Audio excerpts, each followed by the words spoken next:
लसूण, आलं, कोथिंबीर घ्यायची, त्याची पेस्ट करायची मिक्सरला लावून. ती पेस्ट नंतर चिकनमध्ये टाकून घ्यायची आणि मॅरिनेट होऊ द्यायचं, 5 मिनटं ठेवायचं.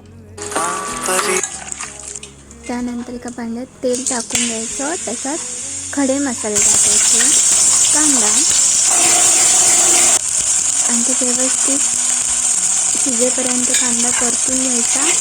त्यात मसाला टाकायचा, मसाला परतून घ्यायचा व्यवस्थित. म्हणजे त्यानंतर मॅरिनेट केलेलं चिकन आपण ठेवलेलं होतं ते तसंच टाकायचं.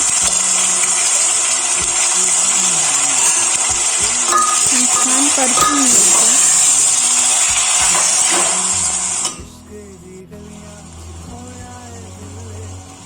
त्यानंतर त्याच्यात हळद, गरम मसाला, मीठ सगळं टाकून मिश्रण ढवळून घ्यायचं. त्यानंतर त्याच्यावर झाकण ठेवायचं आणि ते चांगलं शिजल्यानंतर झाकण काढून त्यात पाणी, गरम केलेलं पाणी ओतून घ्यायचं.